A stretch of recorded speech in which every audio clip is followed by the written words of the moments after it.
आषाढी एकादशी जवळ आली की पालखी पंढरपूरकडे निघते। माऊलींच्या आळंदीतून निघणारी ज्ञानेश्वरांची पालखी त्यातली सर्वात मोठी पालखी असते। या पालखी सोहळ्यात मानाचे जे अश्व असतात ते पालखी मार्गावर रिंगण सोहळ्यात आपल्याला दिसतात। ते अंकलीकर शितोळे घराण्याकडून येतात। शितोळेंना इतरही अनेक मान या पालखी सोहळ्यामध्ये असतात, पण कर्नाटकातल्या अंकली गावातल्या या घराण्याला का असतात हे सर्व मान? काय आहे या परंपरेमागचा इतिहास? शितोळे सरकार असं त्यांना म्हटलं जातं, त्या घराण्याचा इतिहास नेमका काय आहे आणि अजूनही पालखी सोहळ्यात हे मानपान कसे पाळले जातात हे सगळं जाणून घेणार आहोत आजच्या या वारी विशेष व्हिडिओमधून। नमस्कार, मी श्रुती आणि तुम्ही पाहतात लगाव बत्ती। ज्ञानेश्वर माऊलींच्या पालखीला मोठा इतिहास आहे। तिचं आज दिसणारं स्वरूप हे तब्बल 194 वर्ष जुनं आहे। 1831ला हैबत बाबांनी हा पालखी सोहळ्याचा प्रवर्तक केलं। संत ज्ञानेश्वरांच्या पादुका वाजत गाजत त्यांनी आषाढी एकादशीला पंढरपूरकडे नेल्या। हे हैबत बाबा माऊलींचे भक्त आणि कीर्तनकार तर होतेच, पण ते ग्वाल्हेरच्या शिंदेंच्या दरबारातले सरदार होते। राजकारण सोडून ते आध्यात्मिक क्षेत्राकडे वळाले आणि पालखी सुरू करताना त्यांना मदत दिली होती ती अंकली गावाच्या शितोळे घराण्यानं। शितोळेंनी हत्ती, घोडे, जरीपटका, नैवेद्य, तंबू इत्यादी गोष्टी माऊलींच्या पालखीसाठी दिल्या, ज्या तेव्हापासून आजही या घराण्याकडून दिल्या जातात। आजच्या भाषेत सांगायचं झालं तर माऊलींच्या पालखी सोहळ्याचे ते स्पॉन्सर होते। या शितोळे घराण्याला मोठा इतिहास आहे। आजच्या कर्नाटक राज्यातील चिंकोडी तालुक्यात असणारं अंकली हे त्यांचं गाव। तसं हे शितोळे घराणं मूळचं पुण्याचं होतं। जुन्या पुणे परगण्याचे शितोळे हे वतनदार देशमुख होते। आजही पुणे आणि परिसरातील गावांमध्ये शितोळे देशमुख मंडळी आहेत। या शितोळे घराण्यातील अनेक मंडळींनी मराठेशाहीत सरदारकी केली। मराठ्यांच्या झालेल्या अनेक मोहिमांमध्ये सुद्धा त्यांनी सहभाग घेतला होता। त्यातलेच एक होते सरदार महदजी शितोळे। सरदार महदजी शितोळे हे पेशवे नानासाहेब यांच्या काळात झालेल्या मराठ्यांच्या अनेक मोहिमांमध्ये होते। 1761ला पानिपत युद्ध झालं, त्यात मराठ्यांचा पराभव झाला। त्यानंतर काही काळानं मराठे दुबळे झालेत असं वाटून हैदराबादच्या निजामानं पेशव्यांच्या मुलखात स्वारी केली। पेशवे आणि निजाम यांच्यातले संबंध ताणले गेले आणि शेवट बीड जिल्ह्यातील राक्षसभुवन इथे मराठे आणि निजाम यांच्यात लढाई झाली। मराठ्यांसाठी ही लढाई सोपी नव्हती। निजामाकडून नेतृत्व करत होते ते विठ्ठल सुंदर परशुरामी, जे फार हुशार आणि मुत्सद्दी सरदार होते। पेशव्यांना लढाईत आधी यश येण्याची शक्यता दिसत नव्हती।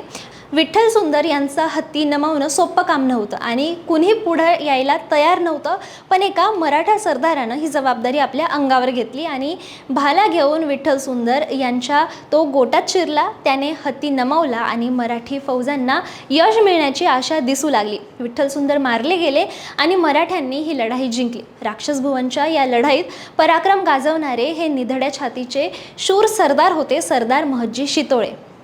महदजी शितोळेंची ही कामगिरी पाहून त्यांना पेशव्यांनी म्हणजेच माधवराव पेशव्यांनी कर्नाटकामध्ये अंकली गाव आणि परिसरातील गावं जहागीर म्हणून दिले आणि त्यांचं कुटुंब अंकलीला गेलं। पुढे या घराण्यानं आपली ही अंकलीची जहागीर सांभाळत मराठेशाहीत आपलं योगदान दिलं।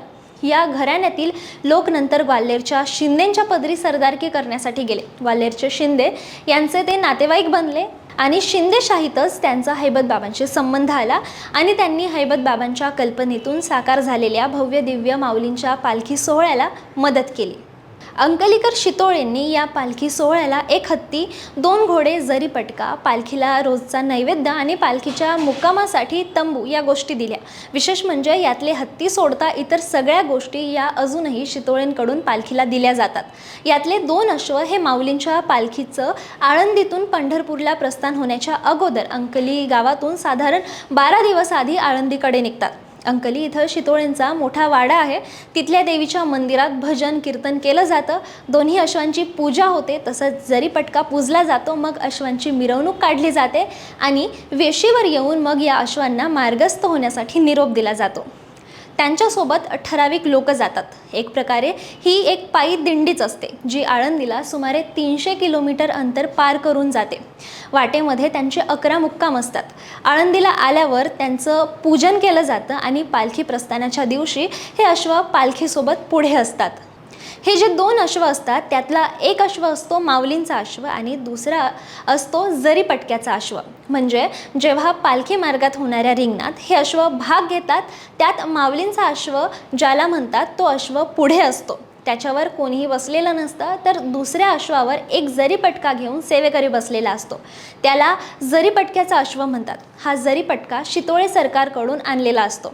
तसंच अश्वावर बसलेला घोडेस्वार असणारा सेवेकरी सुद्धा शितोळ्यांचाच असतो, ज्याचा पोशाख आपण पाहिला तर लाल डगळा आणि लाल फेटा असा असतो, जो अजूनसुद्धा इतिहासाशी आपलं नातं सांगतो.